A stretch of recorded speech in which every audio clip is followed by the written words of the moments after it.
There is a town on the eastern shore of Lake Michigan where the spring wind still smells faintly of the sea their grandparents left behind. They called it Holland, and they meant it. When the Dutch came to this corner of America, they did not merely settle the land, they tried to bring the old country with them. The first arrivals came in 1847, led by a minister named Albertus van Raalte.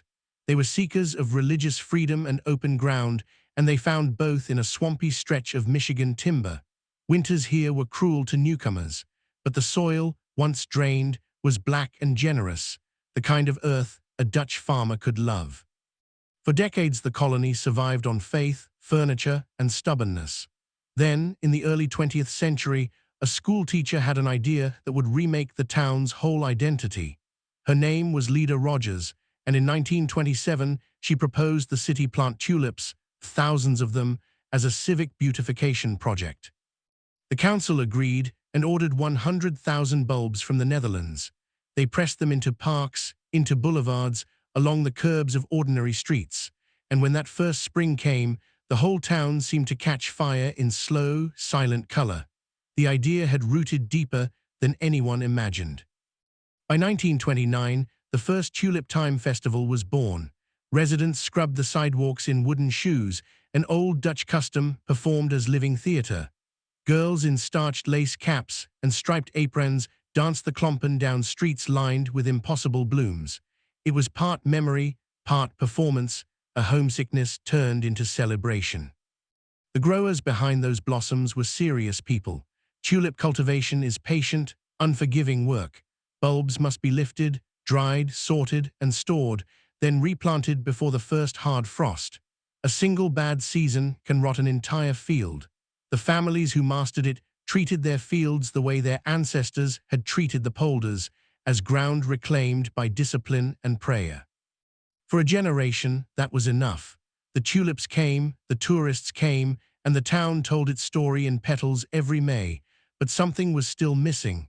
The blossoms evoked the Netherlands, yet nothing on the horizon truly looked like it. The skyline had no old country in it.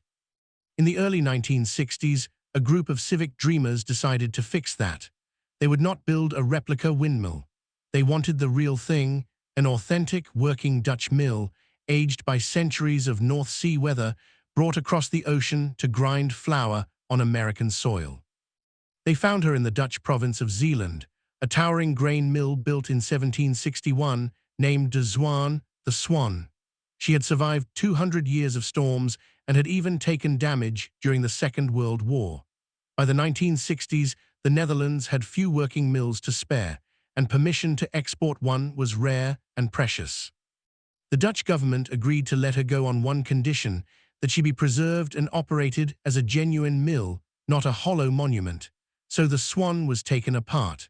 Craftsmen numbered her beams, catalogued her planks, and packed the great wooden bones of the structure for the long voyage west.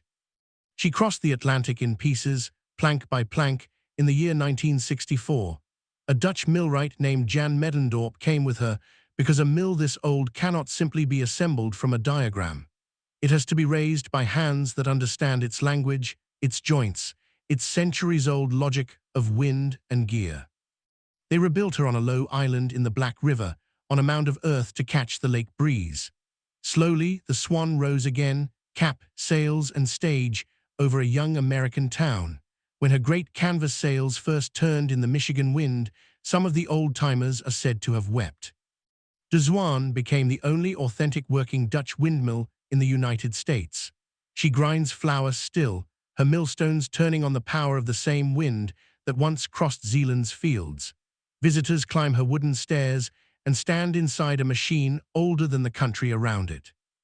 Below her, the tulips return each spring in their millions, reds and golds, and the deep purples the growers guard like family recipes.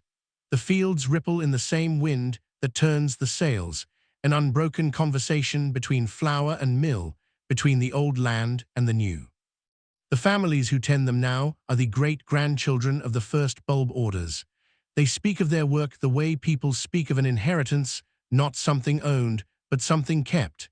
Every autumn they lift the bulbs, every spring they wait to see if the color comes back. It always does. And so the little town keeps its promise to the old country. In the turning of a 200-year-old swan and the blaze of borrowed spring, Holland, Michigan holds fast to a memory of somewhere else. A homeland reassembled, patiently, plank by plank and bulb by bulb, on the far shore of an inland sea.